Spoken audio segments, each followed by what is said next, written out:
Oh, okay. Wow, they changed my functions on this phone. I don't understand these functions. Sorry about that.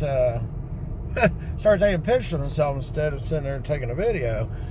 Hey, YouTube. Hey, I just want to update you. Situation today at Kings Island. I've been following the news this morning and finally got the lowdown on it. I didn't want to do any false information, so here's the first video on it, and it'll be my only video on it. So, yeah, this morning a guy from Kentucky apparently robbed some kind of a business down there, and he fled and he went up I-71 and he crashed his car at the Western Row overpass, which is right there close to the Kings Island Park, and he ran into the park. He was armed as well, so he ran into the park, and he was in an unpopulated area. So my guess with Western Row is he probably went in over by Soak City area, but Kings Island went on a lockdown this morning, and therefore they wouldn't let people in the park.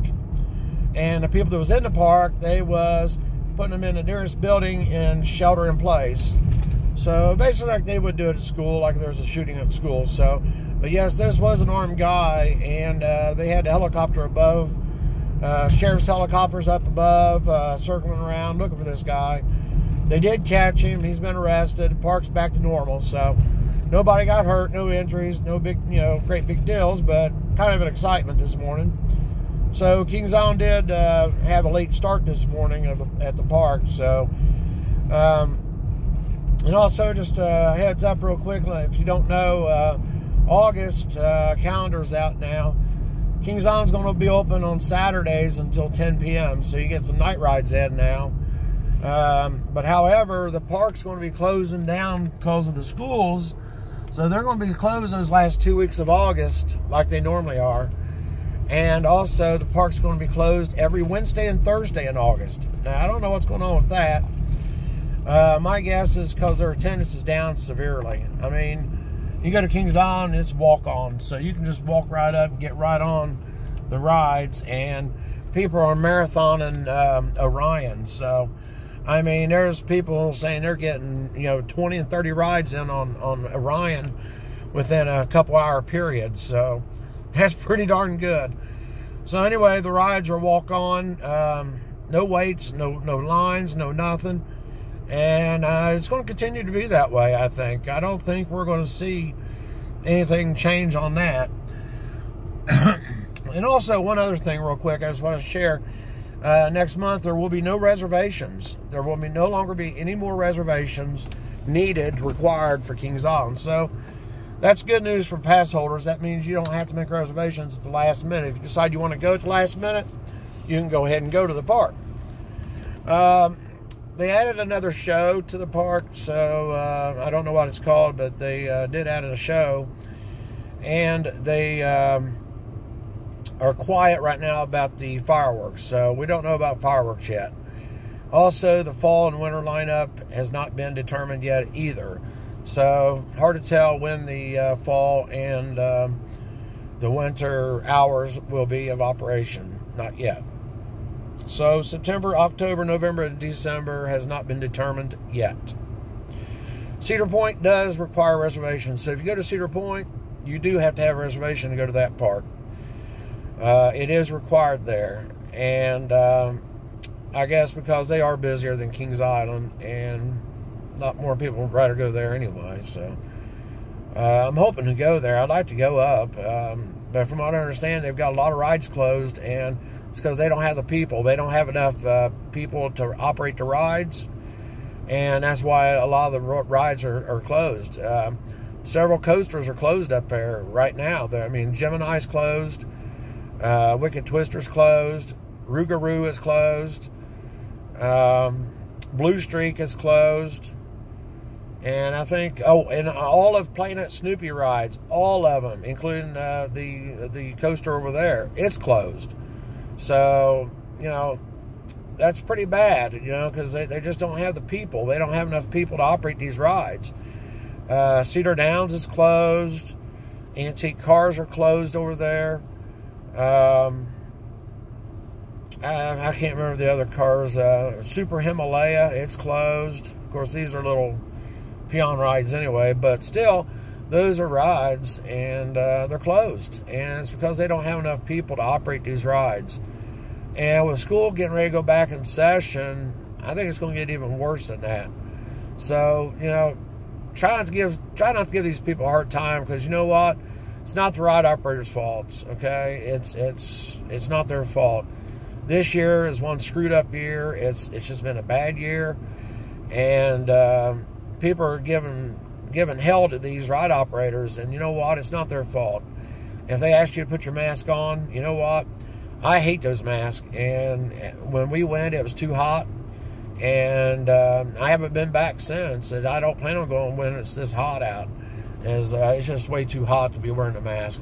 So that's one of the big things why that their attendance is down. Plus, these older people, they're not going to go anyway. So the grandparents ain't going to go. A lot of the families, they're not going to go. They're just going to skip out this year. So that's the reason why the attendance is down so bad. This is going to be Kings Island's worst ever in history. Their attendance is going to be the worst ever. And, of course, that's going to be like that at most of the amusement parks. And even some amusement parks are not even opening this year. So, you know, it's a wonder that Cedar Fair did go ahead and open Kings Island, you know. I mean, they didn't have to, and they could have left it shut down, so they wanted to open. And I will tell you this, they're operating at a serious loss, okay? I don't care what anybody says that, you know, comment in past videos saying, oh, yeah, well, they got all millions and millions and millions and millions of dollars. Well, you know what? It takes a lot of money to operate these parks. You have no idea, okay? And if you don't have the people there, and people ain't buying the food, and they're buying the souvenirs and buying the games and so on, you got lost revenue. And you got to have revenue to operate these parks. You got to pay the electric bill. You got to pay the water bill. You got to pay all the overhead. You have no idea, okay? These bills are very expensive. You know, their electric bill each month is probably $50,000, okay? Seriously. That's probably close to about what their electric bill is a month. It takes a lot of electricity to operate those rides, and a lot more than what you think. So maybe their electric bill might not be quite that high, but it's up there. It's up there. And you can bet the water bill's up there pretty high too. With all that toilet flushing and all the water being used, oh yes. So the bills are really high, and somebody's got to pay them. And if they don't have the revenue coming in, well, that's a loss. And whenever if you're operating a business in a loss, in the red, and you don't have the capital to keep maintaining it, you know, sure, yeah, they do have money banked. You know, Cedar Fair's got money banked, but you got to figure they got all the other parks to take care of as well. It's not just Kings Island. It's not just Cedar Point. You know, they got all these other parks they got to maintain as well, including all the new parks that they just acquired last year, the Schlitterbahn parks. So you got to figure there's a lot of money and a lot of overhead involved. So anyway, I hope that things work out. I really do. As for a new Kings Island attraction, people, it's going to be a while. I don't care what you say. I don't care what anybody wants to argue and piss and moan and groan about. It's going to be a few years before we get a new attraction. Like I said, you got to have that revenue. This year has killed next year's revenue. So next year it's going to be a tough year. It's going to be a very tough year for Cedar Fair. And if you think that they're going to be putting in new rides, new attractions, you're wrong. I'm just telling you. Mark my words. I know how the business operates. I've worked in the amusement business all my life, most of my life, and I know how it operates. They've already cut a lot of them people's jobs out anyway. You know, the people that works full time year-round at Cedar Fair, they've been taking pay cuts, and you know, it's tough. It's really tough, and it's hard. So plus they got to pay insurance. That's another big one I left out. Could you imagine what the insurance rates are on all those rides? And I will tell you this from knowing that the insurance at an amusement park that I used to patronize back when I was a kid. And I even worked at that park growing up, and knowing about that park and everything, and I've even seen their bills. I know what it runs. It used to be an Americana amusement park in Middletown. Of course, they're non-existent no more. The park's been shut down many years. But now their most expensive ride to insure, you'll never guess. And I want you, if you're watching this video, comment down below of which ride out of the entire amusement park would you think that would be the highest for insurance, okay? And we're just going to talk a standard amusement park. Actually, I'll tell you what, I would bet that Kings Island probably pays the most insurance on the same ride, possibly. It's possible.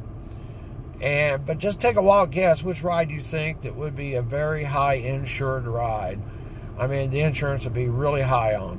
What ride would you think that is? Now, if you're as old as I am, and you know about Americana Amusement Park, also known as the Swordsville Lake Amusement Park in Middletown, Ohio, if you remember that park, just think what the ride was, the highest insured ride in that park was. So if you old timers, if you know that, just take a wild guess which ride was the highest insured ride in that park.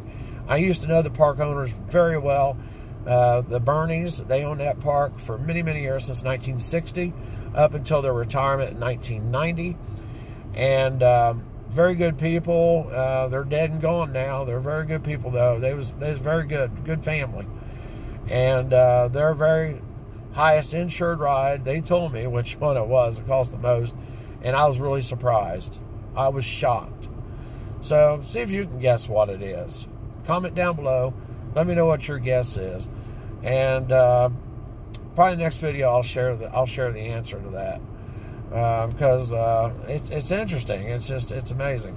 But yes, insurance is very expensive on these rides. All right, I'm gonna leave it at that. So that's today's excitement at Kings Island. I will make another video here soon. I know a couple of you guys out there want me to make videos more often and stuff. And it's not that I don't want to make videos. It's just I've been busy. I've been trying to do things. And plus, I've been having some things happening around the house and everything. So, oh, and when I went to Kings Island last, I did buy this new shirt. And I really like this. I like the colors. You know, just a colorful shirt. And I did buy this at Kings Island when I was there this last time.